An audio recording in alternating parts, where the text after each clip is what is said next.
Hi friends. Welcome to my YouTube channel. నేను ఈరోజు egg curry ఎలా చేయాలో చెప్తాను. కొంతమంది పిల్లలు తినరు ఎగ్ ఇష్టంగా. సో, ఇప్పుడు చూడండి నేను చెప్తాను. ఫస్ట్ ఆనియన్స్ తీసుకోవాలి. 4, 5 ఆనియన్స్ తీసుకోవాలి. నేను క్లీన్ చేసి పెట్టుకున్నాను. తర్వాత ఎగ్ బాయిలర్‌లో ఎగ్ అనేది ఉడకబెట్టుకున్నాను. దానిపైన పొచ్చ తీసి పెట్టుకున్నాను. నేను ఆల్రెడీ క్లీన్ చేసి పెట్టుకున్నాను. 4 ఎగ్స్ తీసుకున్నాను. సో, దాని తర్వాత ఏంటంటే నేను 3 టొమాటోస్ తీసుకున్నాను. వాటర్‌లో ఏసి పెట్టాను. కాసేపు అయినాక కట్ చేస్తాను. సో, దాని తర్వాత పల్లీలు వేయించుకొని పెట్టుకున్నాను.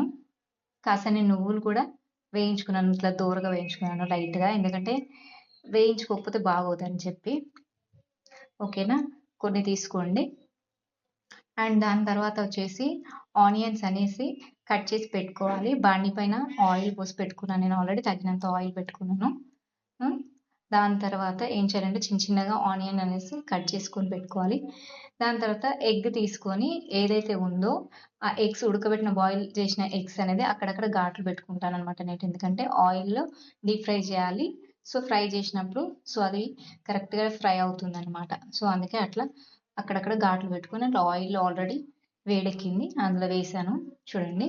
సో, అది డీప్ ఫ్రై అంటే కొంచెం గోల్డెన్ కలర్‌లో వచ్చాక తీయాలి ఎగ్స్. సో, దానికోసం అనేది ఫ్రై చేస్తున్నాను. చూడండి. చూస్తున్నారా? సో, అలాగా మిగతా ఎగ్స్ కూడా నేను 4 ఎగ్స్ తీసుకున్నాను. సో, మిగతా ఎగ్స్ కూడా అలాగే ఏసుకోవాలి ఘాట్లు పెట్టుకొని అందులో 4 ఎగ్స్ ఘాట్లు పెట్టుకొని వేసుకోవాలి. ఆయిల్‌లో మంచిగా డీప్ ఫ్రై అవుతుంది. అలాగే ఇది ప్లస్ పాయింట్ ఎందుకు అంటే ఘాట్లు పెట్టుకోవడం. కర్రీలో వేసినప్పుడు కూడా ఉప్పు, కారం అనేది కరెక్ట్‌గా పడుతుందనమాట. ఎగ్స్‌కి గుడ్లకి అనేది కరెక్ట్‌గా ఉప్పు, కారం పడితే తినడానికి టేస్టీగా ఉంటది. పిల్లలు బాగా తింటారు. కొంతమంది ఎగ్ అంటేనే తినరు పిల్లలు. సో, అట్లాంటి వాళ్ళకి ఇలా చేసి పెడితే తింటారనమాట. ఇష్టంగా తింటారు. ఎందుకంటే ఎగ్ ప్రోటీన్ కాబట్టి. అదే ఆమ్లెట్ ఏసుకొని తింటే అంత బలం గాదు గదా! సో, దానికోసం ఎగ్ బాయిల్ చేసి పెడితే తినని పిల్లలకి సో, ఇలా చేయొచ్చు మీరు. ఆమ్లెట్ వేసుకుంటే ఏంటంటే ఏదేదో నార్మల్‌గా తిన్నా ప్రయోజనం ఉండదు. ఎగ్ బాయిల్ చేసి పెట్టుకుంటేనే బావుంటుంది. చూడండి ఫ్రెండ్స్ కొంచెం ఇప్పుడు గోల్డెన్ కలర్ వచ్చాయా చూడండి చూపిస్తున్నాను ఇక్కడ. అలా కొంచెం అన్నీ గోల్డెన్ కలర్‌లో వచ్చే వరకు అటు ఇటు తిప్పుకుంటూ ఆయిల్‌లో కొంచెం ఫ్రై చేసుకోవాలి. గోల్డెన్ కలర్ వచ్చేంత వరకు. చూడండి. సో, ఇలా ఫ్రై అయినాయి. ఒక ప్లేట్‌లోకి పక్కన తీసి పెట్టుకోవాలి. చూడండి.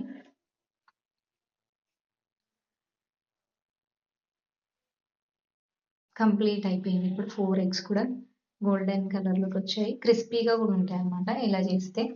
సో, క్రిస్పీగా ఉంటే కొంతమంది పిల్లలు ఇష్టంగా తింటారు. సో, అట్లా క్రిస్పీగా అయ్యేంత వరకు కొంచెం చేసి ఒక గిన్నెలోకి తీసి పెట్టుకోవాలి. అంటే పక్కన తీసి పెట్టేసుకోవాలి. ఇలా అయితే ఇష్టంగా తింటారు పిల్లలు. చూడండి ఫ్రెండ్స్. ఇలా ఆయిల్ లేకుండా ఓన్లీ ఎగ్స్ అనేది తీసి పక్కన పెట్టుకోవాలి.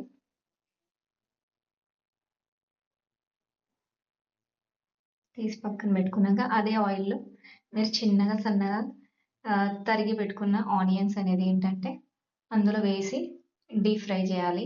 అంటే అది కూడా కొంచెం కలర్ చేంజ్ అయ్యేంత వరకు మనం అనేది కలర్ చేంజ్ అయ్యేంత వరకు ఆనియన్ కూడా మనం ఫ్రై చేసి పెట్టుకోవాలి. చూడండి నేను ఆనియన్స్ వేసాను ఆయిల్‌లో. వేసాను కదా! సో, అది మంచిగా కలుపుకోవాలి. కొంచెం కలర్ చేంజ్ అయ్యేంత వరకు దాంట్లో ఏం చేయాలి అంటే సాల్ట్ ఏస్తా నేను. ఎందుకంటే అది నా స్టైల్ ఆఫ్ కుకింగ్. చాలామంది సాల్ట్ వేసుకోరు. సాల్ట్ ఏస్తే ఏంటంటే కొంచెం ఆనియన్ ఉడికేటప్పుడు కొంచెం చేంజ్ అవుతుంది. ఏంటి టేస్ట్ చేంజ్ అవుతది. టేస్ట్ అనేది బాగొస్తుందనమాట. సో, అందుకే ఆనియన్స్‌లో నేను సాల్ట్ ప్రతి కర్రీకి నేను అట్లా ఏసేది. ఏ కూర వండినా గాని నేను ఫస్ట్ ఆనియన్స్‌లో కొంచెం సాల్ట్ ఏస్తా. కొందరు వెయ్యరు. సో, కొందరు వేస్తారు. ఎవరి వే ఆఫ్ కుకింగ్ వాళ్ళది కాబట్టి. సో, ఇది నా స్టైల్ ఆఫ్ కుకింగ్. నేను ఇలాగే ఏస్తా. ఎందుకంటే మా మమ్మీ చెప్పింది కాబట్టి. మా మమ్మీ కొన్ని కొన్ని రూల్స్ పాటిస్తూ ఉంటాను. సో, అప్పుడు టేస్ట్ బావుంటుంది కాబట్టి మమ్మీ వండింది నేను గూడా అలాగే కుక్ చేస్తాననమాట. సో, అది కొంచెం సిమ్‌లో పెట్టుకోవాలి. దాని తర్వాత అది కలర్ చేంజ్ అయ్యేంత లోపు మనం ఒక పక్కన పల్లీలు, నువ్వులు ఏం చేయాలంటే చిన్న మిక్సీ జార్ ఉంటుంది గదా! మనం క్వాంటిటీ తక్కువ కాబట్టి చిన్న మిక్సీ జార్‌లో వేసుకొని రుబ్బేసుకోవాలి. పేస్ట్ చేసుకోవాలనమాట. దీంట్లో కొంచెం ఒక స్పూన్ మనం కొబ్బరి గూడా వేస్తాం దీంట్లో. వేయాలనమాట. చూడండి. ఇలా మనం చిన్న మిక్సీ జార్‌లో వేసుకొని దాన్ని గ్రైండ్ చేసుకోవాలనమాట. ఓకేనా? దీంట్లోనే ఎవరిష్టం వాళ్ళది. కొబ్బరి కొంచెం కొంతమంది తినని వాళ్ళుంటారు. వేసుకోవాలంటే వేసుకోవచ్చు. లేదంటే లేదు. కాకపోతే టేస్ట్ బావుంటుందని నేను ఎక్కువ కూడా వేయలేదు. ఒక 1 స్పూన్ చూడండి. ఒక స్పూన్ అలా ఆల్రెడీ మేము పేస్ట్ చేసి పెడతాము. మిక్సీలోనే నేను పట్టి పెట్టేసాను పొడి. ఫ్రిడ్జ్‌లో పెడతా అనమాట ఆల్రెడీ గ్రైండ్ చేసింది. సో, అందులోంచి ఒక ఒక స్పూన్ వేసి మిక్సీ పట్టాననమాట. చూడండి మిక్సీ పడతాను ఇప్పుడు. మిక్సీ పట్టినప్పుడు కొంచెం గట్టిగా అయినప్పుడు కొంచెం వాటర్ వేసుకొని మళ్ళొకసారి గ్రైండ్ చేసుకోవాలి. పేస్ట్ అయ్యేంత వరకు మంచిగా. చూడండి చూపిస్తాను ఇప్పుడు. ఇలా పేస్ట్ అవుతది. ఇలా పేస్ట్ అయ్యేంత వరకు గ్రైండ్ చేసి పెట్టుకోవాలి. చూడండి. అది కలుపుకోవాలి ఒక స్పూన్ తోటి. ఎందుకంటే కిందకి అలాగే ఉంటుంది. కలిపి చూసుకొని మిక్స్ మిక్సీ సరిగా అవ్వకపోతే ఇంకోసారి పెట్టుకోవచ్చు మీరు. లేదు అయిందంటే తీసి పెట్టుకోవాలి పక్కన. సో, ఆలోపు ఇక్కడ చూడండి కొంచెం కలర్ చేంజ్ అయింది ఆనియన్‌ది. సో, కొంచెం సిమ్‌లో పెట్టాం గదా! కొంచెం ఇప్పుడు మంట పెంచుకొని దాంట్లో వచ్చేసి అల్లం ఎల్లిపాయ ఏసుకోవాలి. సో, నేను ఇంట్లోనే ప్రిపేర్ చేసి పెడతాను. ఇంట్లోనే రుబ్బి పెడతాను. బయట ఎంత కల్తీ వస్తున్నాయని తీసుకొని ఇంట్లోనే గ్రైండ్ చేసి పెడతాననమాట. సో, అందులోంచి ఒక 2 టీ స్పూన్ అంటే దానికి తగినంత ఏసుకోవాలి. కొంతమంది ఎక్కువ తింటారు. కొంతమంది తక్కువ తింటారు. సో, దాన్ని బట్టి నేనైతే తగినంత ఒక చిన్న పేస్ట్ ఇంట్లోనే ప్రిపేర్ చేసి పెడతాను. ఇంట్లోనే రుబ్బి పెడతాను. బయట ఎంత కల్తీ వస్తున్నాయని తీసుకొని ఇంట్లోనే గ్రైండ్ చేసి పెడతాననమాట. సో, అందులోంచి ఒక 2 టీ స్పూన్ అంటే దానికి తగినంత ఏసుకోవాలి. కొంతమంది ఎక్కువ తింటారు. కొంతమంది తక్కువ తింటారు. సో, దాన్ని బట్టి నేనైతే తగినంత ఒక చిన్న స్పూన్ ఉంది దాంట్లో. ఆ క్వాంటిటీ తోటి వేసాను. 1 ½ స్పూన్. సో, దాని తర్వాత అది మంచిగా కలిసేటట్టు కలుపుకోవాలి. ఆయిల్‌లో ఆనియన్స్‌కి కలిసేటట్టు కలుపుకోవాలి. కలుపుకున్నాక కాసేపయ్యాక కొంచెం పసుపు వేసుకోవాలి. పసుపు కూడా మనకు తగినంత వేసుకొని మంచిగా అందులో కలుపుకోవాలి. కలుపుతుండాలి. అంటే మనం అల్లం ఎల్లిగడ్డ వేసినాక కొంచెం కిందనేది అడుగంటినట్టు ఉంటది. సో, పట్టేసుకుంటది బాండీకి. సో, దాన్ని బట్టి మీరేం జేయాలి అంటే కలుపుతూ ఉండాలి. కలిపినప్పుడు అది చూడండి అలాగా కలిపేసుకొని పెట్టుకోవాలి. కలిపి పెట్టుకోవాలి. అది కొంచెం మంట అనేది కొంచెం పెద్దగానే పెట్టుకోవాలి. అప్పుడు సిమ్‌లో వేసాం గదా! ఇప్పుడొచ్చేసి కొంచెం పెద్దగా పెట్టాలి. పెట్టాక ఏదైతే మనం మిక్సీ పట్టుకున్నాం గదా! సో, అది కరెక్ట్‌గా ఉందా లేదా పేస్ట్ చూసుకోండి. చూసుకొని చిన్న చిన్న టమాటాలు ఏంటంటే ఇప్పుడు ఆనియన్స్‌లో వేస్తేనే అది ఉడుకుతుంది. సన్నగా కట్ జేసుకోవాలి. ఈ రోజులో వచ్చేటి టమాటాలన్నీ ఏ కూరగాయలైనా గానీ అంత కరెక్ట్‌గా రావట్లేవు. తొందరగా ఉడకవు. హైబ్రిడ్ టైప్‌లోనే ఉంటున్నాయి. సో, ఇప్పుడు టమాటాలు గూడా ఈ మధ్య కాలంలో ఉడకట్లేవు గాబట్టి సన్నగా కట్ జేసుకోవాలి. లేదంటే ఇష్టమున్న వాళ్ళు ఏం జేయాలి మిక్సీలో పట్టుకోవాలి. ప్యూరీ చేసుకొని గూడా వేసుకోవచ్చు. కానీ నేను సన్నగా కట్ జేస్తున్నాను. చాలా సన్నగా కట్ చేసుకోవాలి. మరీను చాలామంది ఒక దాంట్లో 4 పీసెస్ అట్లా ఏసేసుకొని 6 పీసెస్ ఏసుకొని వేసేసుకుంటారు కర్రీస్‌లో. కానీ అవి ఉడకవు. అలా జేయకుండా సన్నగా కట్ జేసుకోవాలి. సన్నగా కట్ జేసుకొని నేను 3 టమాటాస్ క్వాంటిటీ వచ్చేసి 3 తీసుకున్నాను. ఆ 3 టమాటాలు సన్నగా కట్ చేసుకొని వేసుకోవాలనమాట. చూడండి ఎలా కట్ చేస్తున్నానో అలా సన్నగా కట్ చేసుకోవాలి టమాటోస్‌ని. కటింగ్ అయిపోయింది గదా! సో, ఇది ఇందాక నేను కలిపి పెట్టుకున్నాను గదా! పసుపు, అల్లం ఎల్లిపాయ వేసుకొని అందులో వేసేసుకోవాలి. వేసేసుకొని టమాటా మొత్తం అంతా నీట్‌గా కలిపేసుకొని చూడండి కలిపేసుకొని దానిపైన మూత పెట్టేసుకోవాలి. అది మంచిగా ఉడికేంత వరకు. ఎందుకంటే ఉడికితేనే కొంచెం మనకి గ్రేవీ అని వస్తుంది టమాటా. మంచిగా ఉడకనివ్వాలి. ఇప్పుడు కొంచెం హై చేసుకోవచ్చు మనం స్పీడ్ అనేది. మంట అనేది కొంచెం హై పెట్టుకోవచ్చు. ఇందాక సిమ్ పెట్టాం గదా! కొంచెం పెద్దగా పెంచుకోవచ్చు. అది మూత పెట్టుకోవాలి. మూత పెట్టుకున్నాక ఒక 5 మినిట్స్ తర్వాత తీసేసి అందులో నేను కొత్తిమీర, మళ్ళీ ఇంకోటి పుదీనా వేసిన. పుదీనా ఎక్కువైతే వేయలేను. ఎందుకంటే కొంచెం టేస్ట్ కోసం, ఫ్లేవర్ కోసం అనేది వేసినా అనమాట. కొంచెం 4, 5 రెక్కలు తీసుకున్నాను పుదీనా. కొత్తిమీర కొంచెం తీసుకున్నాను. పుదీనా, కొత్తిమీర కొంచెం కొంచెం తీసుకొని అది అట్లా వాటర్‌లో కడిగేసుకోవాలండి. ఎందుకంటే దాంట్లో డస్ట్ ఎక్కువుంటది. ఏ ఆకుకూరలైనా డస్ట్ ఎక్కువుంటది. ఒకటికి 2 సార్లు కడిగి పెట్టుకోవాలి. సో, అలా కడిగిన కొత్తిమీర, పుదీనా అందులో ఏసుకొని బాగా కలుపుకోవాలి. అది గూడా దాంట్లోనే మనకి మంచిగా ఉడకాలనమాట. టమాటోతో పాటు అదన్నీ మంచిగా ఉడకాలి. సో, చూడండి అలా కొంచెం మంట పెద్దగానే పెట్టుకొని ఉడికించుకోవాలి. దాని తర్వాత కారం, సాల్ట్ వేసుకోవాలి. కారం వచ్చేసి నేను నార్మల్‌గా నాది చిన్న స్పూను. సో, నాకు తెలిసినట్టు నేను 4 స్పూన్స్ ఏసుకుంటాను. మీకెంత తగ్గినట్టు అంటే కారం ఎక్కువ తినేవాళ్ళుంటారు, తక్కువ తినేవాళ్ళుంటారు. నేను పచ్చిమిర్చి చేయలేదు కాబట్టి ఓన్లీ కారం వేస్తున్నా కాబట్టి 4 స్పూన్స్ వేసుకున్నాను. పచ్చిమిర్చి వేసుకునే వాళ్ళు కూడా వేసుకోవచ్చు. అది ఇది 2 కలిపి వేసుకున్న వాళ్ళు వేసుకోవచ్చు. వాళ్ళకి తగినంత కారం ఎక్కువ తింటారా? తక్కువ తింటారా? మీ క్వాంటిటీ అంటే మీరు తినే దాన్ని బట్టి వేసుకోవాలి. సాల్ట్ కూడా సేమ్ యాజ్ యూజువల్‌గా 4 స్పూన్స్ వేసినా చూడండి. ఎందుకంటే టమాటా పులుపు ఉంటది కాబట్టి నేను కారం ఎంతేసానో పసుపు కూడా సేమ్ క్వాంటిటీ వేసినా చూడండి. కలపాలది. వేశాక కలపాలి. కలిపాక చూడండి మంచిగా కారం, ఉప్పు 2 కూరకి, టమాటాకి వాటికి అన్నిటికి పట్టాలి. కలపాలి. బాగా కలిపేసుకున్నాక కొన్ని వాటర్ గూడా పోసుకోవాలండి. మళ్ళీ మనం ఇందాక మిక్సీ పట్టుకున్నాం గదా! మిక్సీ పట్టుకున్న పేస్ట్ ఏదైతే ఉందో అది మనం ఇందులో వేసుకోవాలి. చూపిస్తాను ఒక్క నిమిషం. ఇది ఇట్లా ఉడుకుతుంది కదా చూడండి. కొంచెం ఒక 2 మినిట్స్ వెయిట్ చేసి మళ్ళీ కలిపేసుకొని, మనం ఇందాక మిక్సీలో పట్టుకున్న ఏదైతే పల్లీలు, నువ్వులు, ఒక స్పూన్ కొబ్బరి వేసి చేసామో మిక్సీ, ఆ మిక్సీది ఏదైతే ఉంటుందో పేస్ట్ అది అందులో వేసుకొని కలపాలి. కొన్ని వాటర్ కూడా యాడ్ చేసుకోవచ్చు. సేమ్ అది దాంట్లోనే జార్‌లోనే పోసేసిన. ఎందుకంటే దాంట్లో ఉంది గదా! మనం ఇందాక పట్టింది. సో, సరిగ్గా మనకు వేయడం రాదు కాబట్టి కొన్ని వాటర్ యాడ్ చేసుకోవాలి దాంట్లోనే. ఆ జార్‌లోనే కొన్ని వాటర్ పోసుకొని అది మొత్తం చూడండి అలా నీట్‌గా అదంతా వచ్చేసేలాగా పేస్ట్ అంతా వచ్చేసేలాగా చూసుకొని అది అందులో పోసేసుకోవాలి.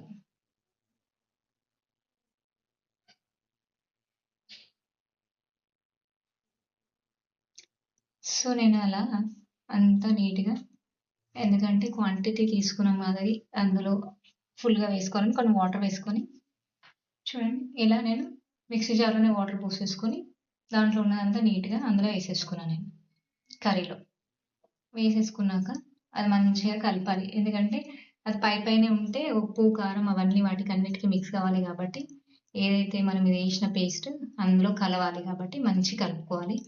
ఒక 5 మినిట్స్ అట్లాగే వదిలేయాలి మంటలు. చూడండి మంచిగా కలపాలి. కలిపినప్పుడు చేంజ్ అవుతుంది చూడండి కలర్ ఇప్పుడు. ఇందాక మనం పేస్ట్ వేసినప్పుడు వైట్ వైట్‌గా ఉంది గదా! ఇప్పుడు కలుపుతూ ఉంటే సో, అది కలిసిపోతుంది అట్లా. కలిసిపోయింది గదా! చూడండి. అలా ఉడికేటప్పుడు మొత్తం అలా ఉడికేటప్పుడు మనం ఏం చేయాలి ఇందాక బాయిల్ చేసిన ఎగ్స్ ఏదైతే ఫ్రై చేసుకున్నామో ఆయిల్‌లో డీప్ ఫ్రై అవి తీసుకొని ఒక్కొక్కటి అందులో వేసేసుకోవాలి. సో, నేను 4 ఉడకబెట్టాను. సో, మా క్వాంటిటీ బట్టి. సో, అది ఒకే టైంకి కాబట్టి 4 ఎగ్సే చేసుకున్నాం మేము. సో, మీకు కావాల్సితే క్వాంటిటీ కూడా పెంచుకోవచ్చు. ఎగ్స్ క్వాంటిటీ గానీ పెంచుకొని కూడా చేసుకోవచ్చు. అలా దాంట్లోనే ఆ జార్‌లోనే కొన్ని వాటర్ పోసుకొని అది మొత్తం చూడండి అలా నీట్‌గా అదంతా వచ్చేసేలాగా పేస్ట్ అంతా వచ్చేసేలాగా చూసుకొని అది అందులో పోసేసుకోవాలి.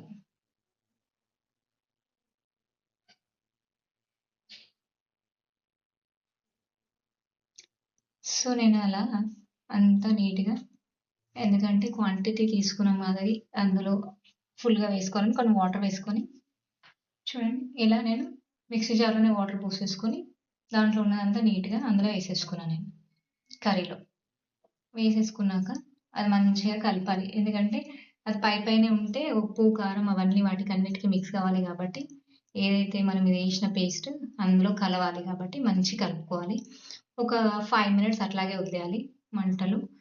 చూడండి మంచిగా కలపాలి. కలిపినప్పుడు చేంజ్ అవుతుంది చూడండి కలర్ ఇప్పుడు. ఇందాక మనం పేస్ట్ వేసినప్పుడు వైట్ వైట్‌గా ఉంది గదా! ఇప్పుడు కలుపుతూ ఉంటే సో, అది కలిసిపోతుంది అట్లా. కలిసిపోయింది గదా! చూడండి. అలా ఉడికేటప్పుడు మొత్తం అలా ఉడికేటప్పుడు మనం ఏం చేయాలి ఇందాక బాయిల్ చేసిన ఎగ్స్ ఏదైతే ఫ్రై చేసుకున్నామో ఆయిల్‌లో డీప్ ఫ్రై అవి తీసుకొని ఒక్కొక్కటి అందులో వేసేసుకోవాలి. సో, నేను 4 ఉడకబెట్టాను. సో, మా క్వాంటిటీ బట్టి. సో, అది ఒకే టైంకి కాబట్టి 4 ఎగ్సే చేసుకున్నాం మేము. సో, మీకు కావాల్సిన క్వాంటిటీ కూడా పెంచుకోవచ్చు. ఎగ్స్ క్వాంటిటీ గానీ, పెంచుకొని కూడా చేసుకోవచ్చు. అలా చేశాక నా కర్రీ ఉప్పు, కారం గూడా ఏదైతే నేను ఘాట్లు పెట్టానో దానికి గూడా పట్టాలి గాబట్టి నేనలా కలుపుకుంటున్నానన్నమాట కర్రీలో ఎగ్స్ ఉడకబెట్టినయి. చూసారా? ఇది అయిపోగానే ఏంటంటే ఒక 10 మినిట్స్ అలాగే మూత పెట్టి పెడితే దాంట్లో ఆయిల్ అనేది మొత్తం ఉడికినప్పుడు పైకొచ్చేస్తుందనమాట. చూపిస్తాను నేను కాసేపయ్యాక. 10 మినిట్స్ అట్లాగే వదిలేస్తే పైకంతా ఆయిలొస్తుంది. ఆ ఆయిల్ వచ్చే టైంలో ఉడికినట్టు కూర రెడీ అయినట్టు. అంత టైం వరకు మనం మూత పెట్టుకోవాలి. అట్‌లీస్ట్ 10 మినిట్స్ అన్నా పడతది. కొంచెం సిమ్‌లో పెట్టుకొని మూత పెట్టేసుకుంటే ఆ 10 మినిట్స్‌లో ఆయిల్ అంతా పైకొస్తుందనమాట. అప్పుడే ఉడికి ఆ ఆయిల్ అంతా పైకొస్తేనే కర్రీ అనేది రెడీ అయినట్టుగా అనమాట. అప్పుడు మనం అది చూసుకొని దింపేసుకోవాలి. అప్పుడు కూర రెడీ అయినట్టుగా. ఓకేనా? దాని తర్వాత నేనైతే పట్టా, లవంగా, ఇలాచి అందులో ఎయలే కాబట్టి ఖాళీ నేను ఎవరెస్ట్ మసాలా ఏదైతే ఉందో అది కొంచెం వేసుకున్నాను. ఆల్రెడీ యూజ్ చేశాను. ఒక ప్యాకెట్ ఏసినా అనుకోకండి. దాంట్లో కొంచెం ఉండే లైట్‌గా దానికి క్వాంటిటీ బట్టి అది వేసుకున్నానన్నమాట. కొంచెం మసాలా, గరం మసాలా వేసుకున్నాను. ఎగ్ మసాలా ఉంటది. గరం మసాలా ఉంటది. అది వేసుకున్నానన్నమాట. అది వేసేసుకొని కలుపుకున్నాను మంచిగా. సో, అలా కలిపేసుకోవాలి మీరు గూడా. కలిపేసుకొని మూత పెట్టేసుకోవాల. ఒక 10 మినిట్స్ మూత పెట్టేసుకుంటే కర్రీ రెడీ అవుతుంది. అది కర్రీ అయింది అని మీకు తెలియాలి ఎలా అంటే ఆయిల్ అనేది పైకి రావాలి. ఉడికినప్పుడు ఆయిల్ అనేది పైకి మీకు క్లియర్‌గా కనపడుతుంది. అప్పుడే కూర రెడీ అయినట్టుగా తెలుస్తుందనమాట. అలా అయినప్పుడు మీరది స్టవ్ ఆఫ్ చేసుకొని తినడానికి రెడీ అవుతుంది కాబట్టి స్టవ్ ఆఫ్ చేసేసుకొని సర్వ్ చేసుకొని తినడమే ఉంటుంది. ఓకేనా? నేను మళ్ళీ చూపిస్తాను మీకు. ఒక 5, 10 మినిట్స్ తర్వాత పైకి ఆయిల్ ఎలా వస్తుందో చూపిస్తాను. చూడండి అది కూడా చూడండి. అప్పుడైతే మీకు తెలుస్తుంది. ఆయిల్ పైకొచ్చినప్పుడే రెడీ అవుతున్నట్టనమాట. కూర రెడీ అయినట్టుగా.